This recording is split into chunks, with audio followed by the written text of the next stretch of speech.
is kind of what brought you and I together, between real-time crime and stuff like that. You now, in your retirement, work for a company that is able to basically, and this is my own words, I'm not trying to put any words in anybody's mouth, they turn the shittiest detective into Sherlock Holmes. It's funny that you say that. So we saw the software for the first time, and the guy that worked for me at the time looks at me and he goes, "This is why you're at Atlanta." Yeah, this is why I'm still working for Atlanta. So I bought the Peregrine technology for Atlanta, and then I ended up taking a job with them in retirement. So we had a meeting and we looked at the software, and he looked at me right afterwards. He goes, "This is going to make the average detective good and the bad detective average." Yeah. Yeah. If they just use the software, because it's got such a cheat code in it for being able to filter the proper results. Right. And so I want to put it in perspective for people that aren't familiar with what I'm talking about. A detective gets a case. Let's say it's a BMV, burglary of a vehicle. And this particular burglary, they smashed out that little triangle window to unlock your doors. And we get 8 more BMVs throughout the week.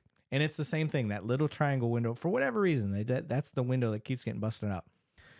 Old school, detective would have to pick up on that. And he'd have to say, oh man, there's an MO here. This guy, he has a certain way he likes to break into vehicles. Well, that's great if that detective gets all of those cases himself. The problem is, let's say you're in a larger department like where I'm at, you've got 13, 17, 20 detectives. We're all getting property crimes cases. We're getting other cases as well. But he's getting, 2 of the car burglaries. I'm getting 3 of them, and this other person gets 1. Another person gets 1. We're not talking to each other.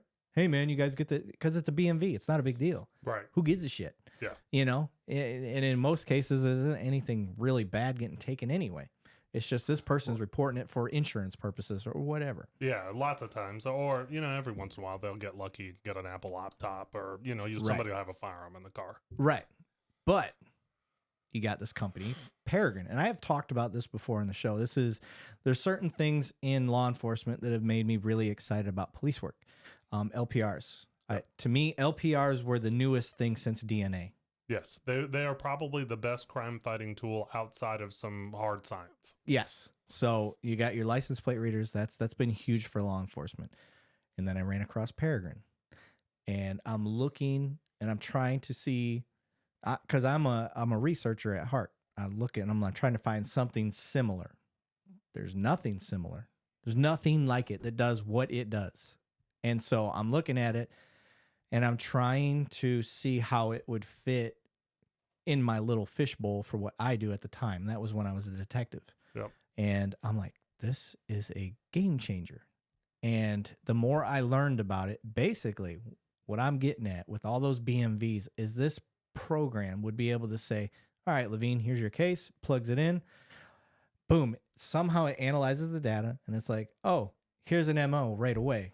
The right triangle window has been busted out of these vehicles or whatever it is. Right. Guess who else has those cases? This detective, this detective, this detective, this detective. Yep. They all have that same case. So you should probably get a hold of those guys. And guess what?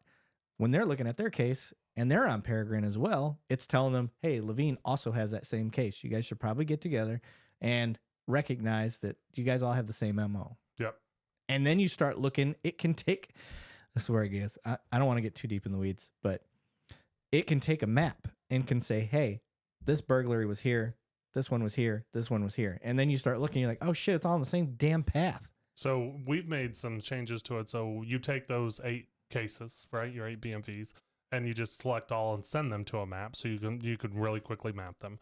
Or you could send them all to a slide deck. Well, we call it decks now. And you could literally present them to like the supervisor. Go, hey, these are the 8 cases that are connected, and here's all the data. There's the initial offense report, there's the supplement, there's my investigative notes, there's the body-worn camera that was taken when they went out there and took the report. I mean, anything you've connected in your data to that case is available just going into like a slide deck presentation where you wanted to show all 8.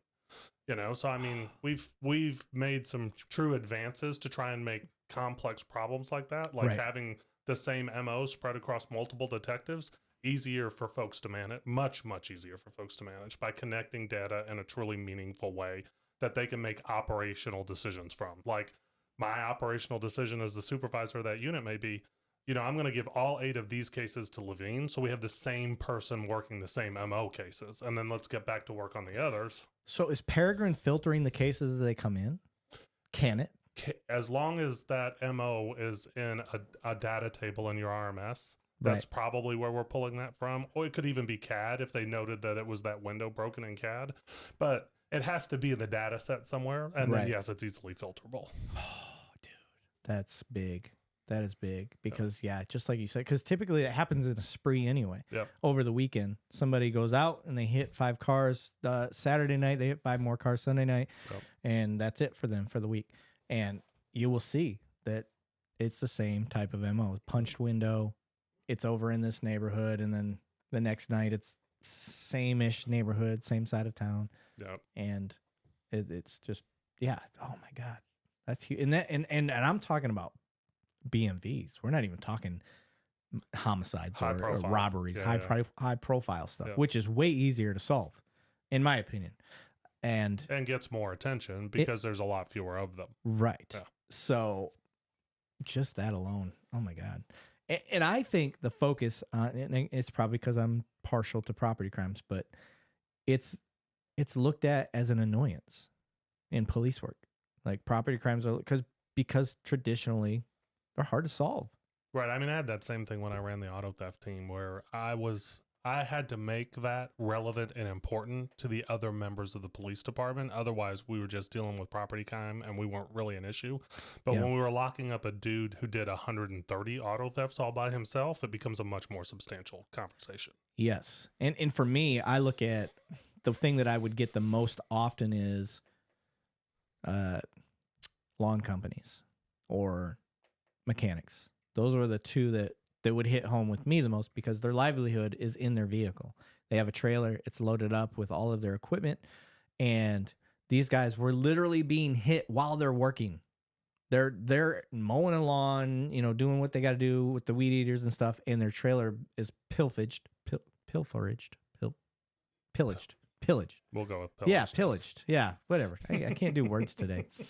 I don't give a shit. So, and I have nothing to help them with their livelihood because they have no fix other than going out and buying equipment the very next day because they have to. Yeah, they got to get going. Yeah, but when you're able to track that shit down, and now they've got their new stuff and they've got their old stuff that you just save their careers basically. Yep. And it with programs like Peregrine out there and doing that type of thing, it will make life a lot easier